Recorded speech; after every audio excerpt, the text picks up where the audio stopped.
Hello everyone, good evening to all of you.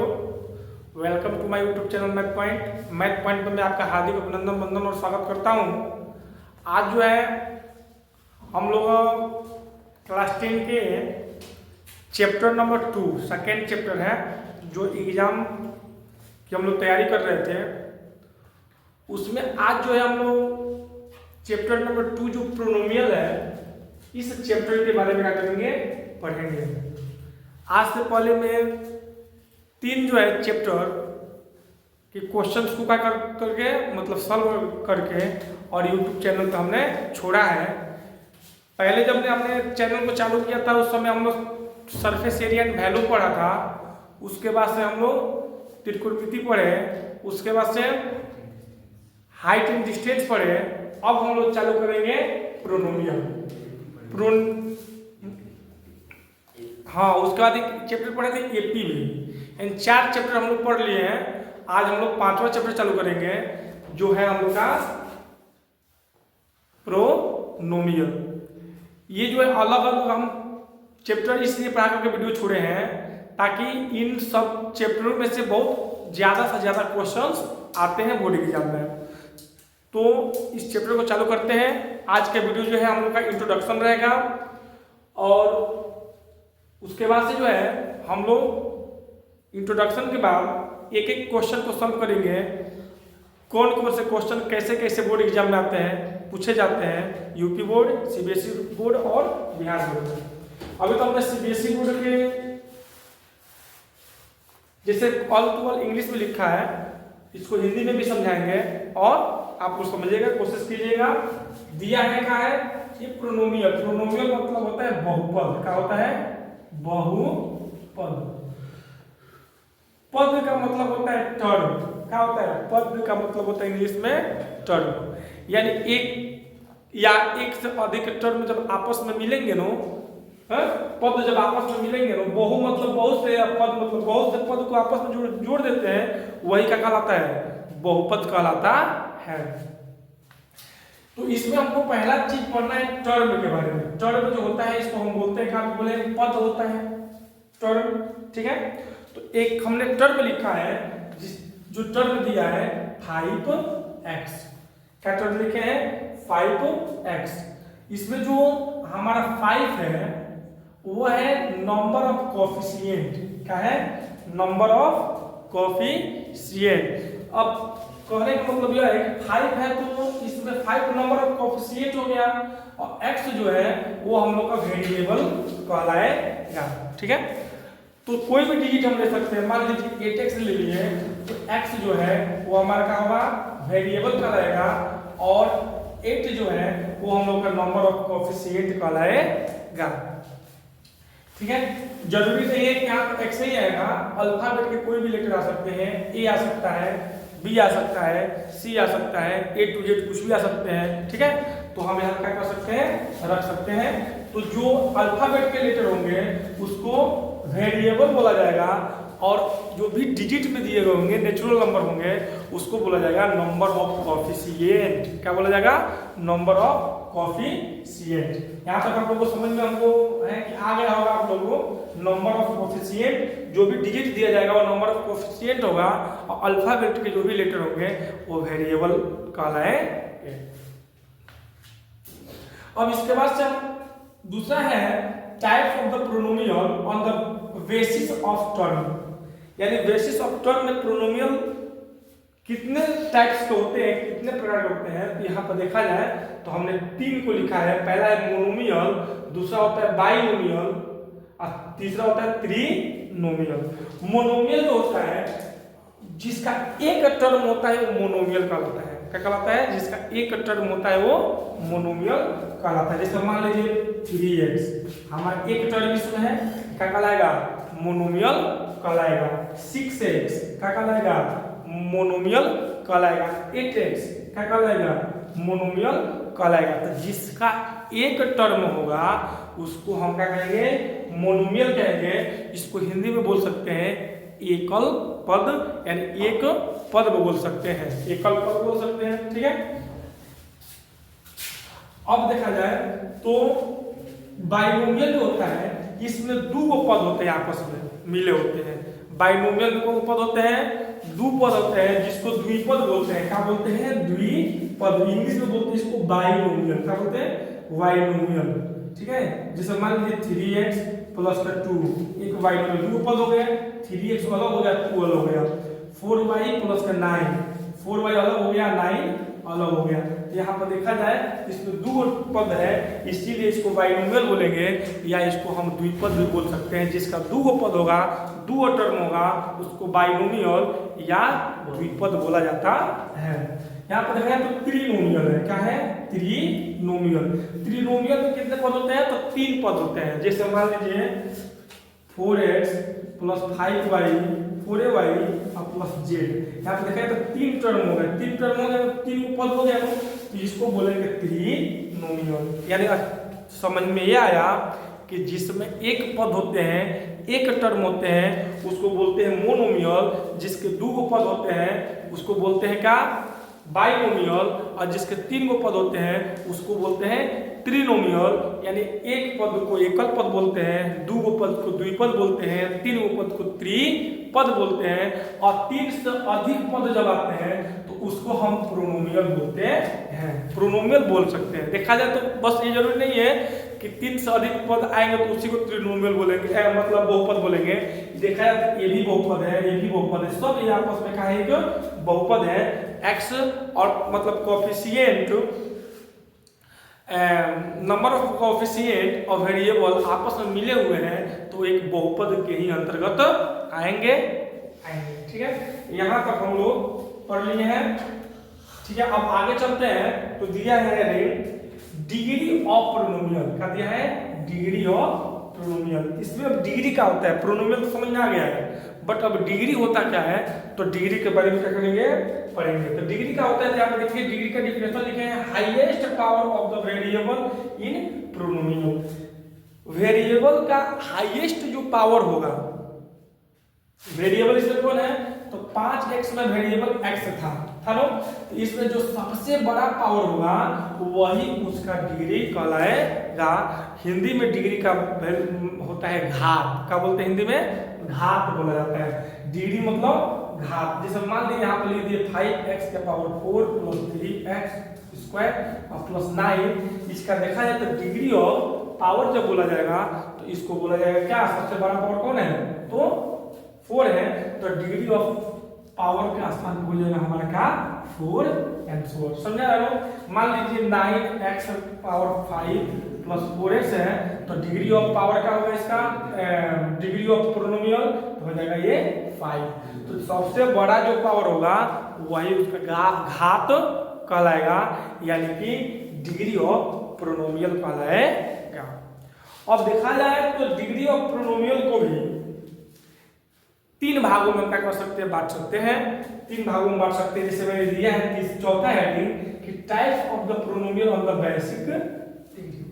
कह रहा है कि बेसिस डिग्री जो होता है उसके कितने टाइप्स होते हैं। तो यहाँ पर देखा जाए तो पहले बोले हैं लीनियर प्रोनोमियल, दूसरा है क्वाड्रेटिक प्रोनोमियल, तीसरा है क्यूबिक प्रोनोमियल। लीनियर प्रोनोमियल को हिंदी में बोलते हैं रेखिक बहुपद। क्या बोला जाता है? रेखिक बहुपद। तो यहाँ पर हम इसको बोल सकते हैं रेखिक बहुपद। तो इसको हम बोल सकते हैं क्या? मान लीजिए कि जिसका पावर 1 होगा, सबसे बड़ा पावर क्या होना चाहिए? हाईएस्ट पावर जिसका 1 होगा, चाहे जिसका हाईएस्ट पावर क्या हो जाएगा? 1 होगा, उसको बोलते हैं रेखिक बहुपद, यानी कि लीनियर प्रोनोमियल। लीनियर प्रोनोमियल इक्वेशन भी इसको देखा जाए तो हम क्या कर सकते हैं? प्लस देकर इक्वेशन भी लिख सकते हैं। ठीक है, तो लीनियर प्रोनोमियल हो जाएगा। और क्वाड्रेटिक प्रोनोमियल होता है, क्वाड्रेटिक प्रोनोमियल जिसका सबसे बड़ा पावर क्या होता है? 2 होता है। सबसे बड़ा पावर क्या होता है? 2 होता है, उसको हम बोलते हैं क्वाड्रेटिक प्रोनोमियल। सबसे छोटा पावर, सबसे बड़ा पावर क्या होना चाहिए? 2 होना चाहिए। सबसे बड़ा पावर 1 होगा तो लीनियर इक्वेशन होगा, लीनियर प्रोनोमियल होगा। सबसे बड़ा पावर 2 होगा तो क्या कहलाएगा? क्वाड्रेटिक प्रोनोमियल। इसके बाद से आता है क्यूबिक प्रोनोमियल। तो क्यूबिक प्रोनोमियल क्या होता है? तो जिसका सबसे बड़ा पावर क्या हो 3 हो उसको क्यूबिक पोलिनोमियल कहा जाएगा। जैसे मान लीजिए x के power 3 plus 4x² plus 9x plus 6, इसमें सबसे बड़ा पावर क्या है 3 है, इसीलिए क्या कहलाएगा तो ये क्यूबिक पोलिनोमियल कहलाएगा। ठीक है, यहाँ तक हमने 4 हेडिंग पढ़े। पहला हेडिंग हम लोग पढ़े टर्म। कोई भी टर्म को हिंदी में पद बोलते हैं। मान लीजिए 5x और टर्म को 2 भागों में बांटा गया। पहला नंबर ऑफ कोएफिशिएंट जो डिजिट में आएगा नंबर ऑफ कोएफिशिएंट कहलाएगा, और जो अल्फाबेट के लेटर होंगे उसको वेरिएबल कहा जाएगा। दूसरा हेडिंग क्या पढ़ेंगे type of the polynomial of the basic term. तो बेसिक टर्म में उसको 3 भागों में का 4 भागों में उसको हम बांट सकते हैं। पहला क्या है मोनोमियल, जिसमें एक पद हो एक टर्म हो वो मोनोमियल कहलाता है, जिसका 2 टर्म हो वो बाइनोमियल कहलाता है, और जिसका 3 टर्म हो उसको ट्रिनोमियल कहते हैं। 3 से अधिक वाले टर्म को हम पोलिनोमियल कह सकते हैं। एक टर्म होगा वो भी पोलिनोमियल होगा, 2 टर्म होगा वो भी पोलिनोमियल होगा, 10 टर्म होगा वो भी पोलिनोमियल ही कहलाएगा। इसके बाद पढ़े कि डिग्री ऑफ पोलिनोमियल। तो डिग्री ऑफ पोलिनोमियल में हम डिग्री के बारे में जाने तो डिग्री में क्या लिखे थे कि highest power of the variable in polynomial, किसी भी टर्म का जो वेरिएबल होता है उसका जो सबसे बड़ा पावर होता है वही हम लोग कहलाता है क्या डिग्री। ठीक है, जिससे मान लीजिए ये हमारा पोलिनोमियल हो गया, सबसे बड़ा इसका जो पावर है वही उसका क्या होगा डिग्री होगा। 5x का पावर 4 है, इसीलिए इसका डिग्री क्या हो जाएगा 4 हो जाएगा। उसके बाद से देखा जाए तो types of the polynomial on basis of the degree. Polynomial के बेसिक डिग्री को टाइप 3 भागों में बांट दिया गया। पहला का लीनियर, दूसरा क्वाड्रेटिक और तीसरा क्यूबिक। ठीक है, तो 3 भागों में इसको क्या कर सकते हैं बांट सकते हैं। हिंदी में इसको बोलेंगे लीनियर को रेखिक बहुपद, इसको पोलिनोमियल लिख सकते हैं, और क्वाड्रेटिक को बोल सकते हैं द्विघात बहुपद, और क्यूबिक को लिख सकते हैं त्रिघात बहुपद। ठीक है, उसके बाद से इसके हम चाहे तो जीरोज के बारे में जान सकते हैं। इसके बाद जो हेडिंग पड़ेगा उसको जीरोज पड़ेगा। ठीक है, देखते हैं।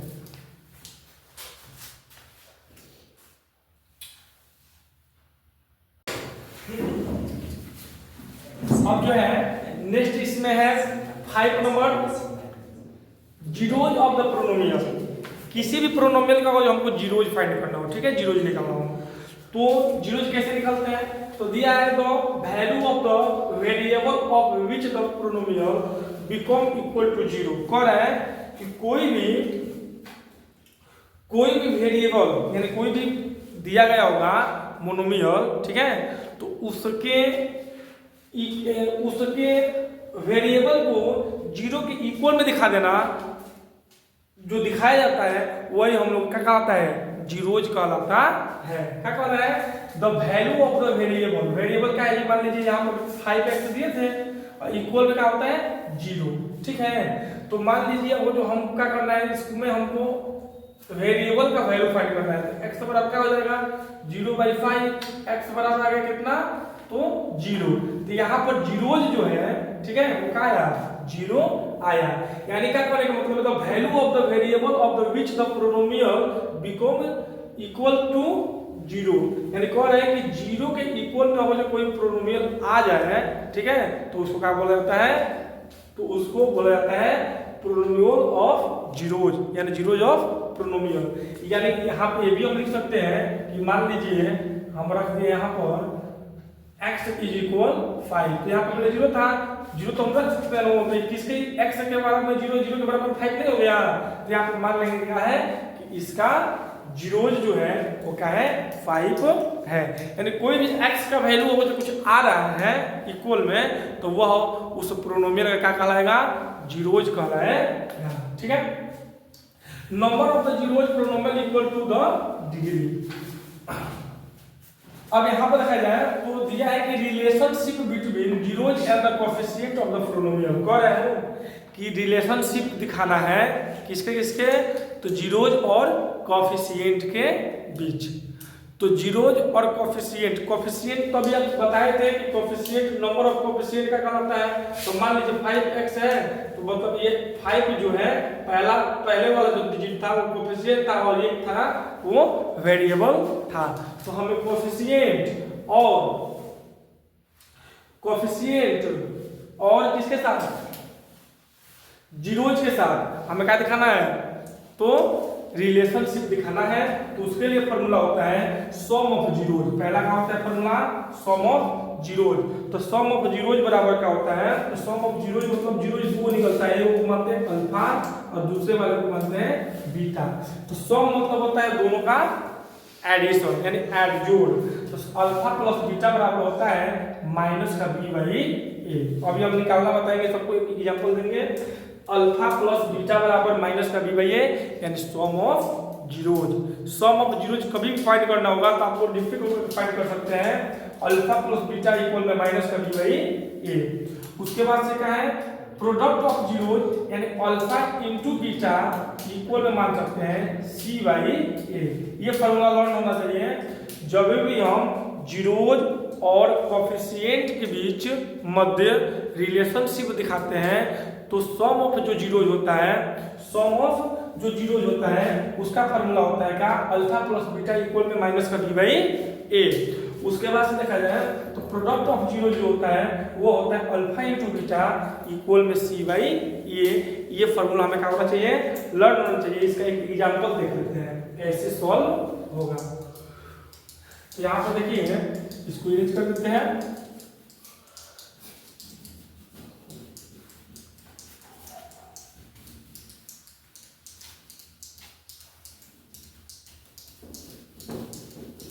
एक सम ऑफ कोफिशिएंट और जीरोज के लिए रिलेशनशिप दिखाते हैं। एक क्वेश्चन ले लेते हैं एग्जांपल में। क्या लेते हैं, मान लीजिए x स्क्वायर प्लस 4x और प्लस 4 ले लीजिए। ले लिया, मतलब सिंपल क्वेश्चन है, इस तरीके से मतलब दिखाने के लिए लिए है। इससे बड़ा मतलब फैक्टराइज ले सकते हैं, हम कर सकते हैं। तो देखिए यहाँ पे क्या कर सकते हैं, फर्स्ट इंटू में लास्ट गुणा करने पे आ जाए क्या 4। ऐसी कोई संख्या लेना है जो गुणा करने पे क्या आना चाहिए, 4 आना चाहिए। उन दोनों डिजिट को जब आपस में जोड़ा जाए तो वहां पे आना चाहिए तब भी 4। तो 2 2 4 और 2 2 4 यानी हम लिख सकते हैं क्या, एक्स स्क्वायर। पहले इसका फैक्टराइज करते हैं, एक्स स्क्वायर प्लस 2x और प्लस 2x और प्लस 4 इक्वल में 0। ठीक है, ये आप लिख सकते हैं। इसका फैक्टराइज कर लीजिए, आपको बताता होगा ट्रेन में आप लोग पढ़ते हो, कोई पूछना ही नहीं है। यहाँ से x कॉमन कर लीजिए तो क्या बचेगा, x बचेगा और प्लस क्या बचेगा 2। यहाँ पर देखिए क्या कर सकते हैं, तो प्लस का 2 कॉमन कर सकते हैं तो बचेगा x प्लस का 2 इक्वल में 0। यहाँ पर क्या कर सकते हैं हम, x प्लस का 2 x प्लस 2 दोनों मिल रहा है यानी फैक्टराइज सही है। तो इन दोनों को एक ब्रैकेट में लिख देते हैं, x प्लस का 2 और दूसरे ब्रैकेट में हो जाएगा x प्लस का 2 इक्वल में 0। अब इसका 0 ही निकालिए। इसका 0 कैसे निकालेंगे, तो बताए थे कि जो भी टर्म होता है उसको 0 के इक्वल में क्या किया जाता है, कर दिया जाता है। तो इसके इक्वल में 0 ले लीजिए, तो x प्लस का 2 इक्वल में 0, तो x बराबर हो गया माइनस का 2 यानी इसको अल्फा मान लेंगे, अल्फा बराबर हो जाएगा माइनस का 2। ये किया है। दूसरा इसको भी ले लीजिए, तो ये हो जाएगा x प्लस का 2 इक्वल में 2 0, तो x बराबर का हो जाएगा प्लस का जब हो जाएगा तो माइनस का 2 यानी ये बीटा बराबर इसको मान लेते हैं माइनस का 2। ठीक है, अल्फा और बीटा का मान हमें क्या हो गया, निकल गया। यानी जो भी हम फैक्टराइज करेंगे उसको 0 के साथ क्या करेंगे, कंपेयर कराएंगे। जो x का वैल्यू निकलेगा वो वही उसका जीरोज होगा। उस जीरोज को एक वैल्यू को हम बोलते हैं अल्फा और दूसरे वैल्यू को बोलते हैं बीटा। ठीक है, अब देखा जाए यहाँ पर तो अल्फा और बीटा। अब यहाँ पर देखा जाए तो हमारे पास ये 4 नहीं है, एक्स स्क्वायर है प्लस 4x है और प्लस का 4 है। अब इसको हम क्यूबिक इक्वेशन से क्या करेंगे, तुलना करेंगे, कंपेयर करेंगे। तो क्या फार्मूला होता है, तो होता है ax स्क्वायर प्लस bx और प्लस c बराबर में 0। यही द्विघात समीकरण का क्या होता है, फार्मूला होता है। तो ax square plus bx plus c बराबर 0।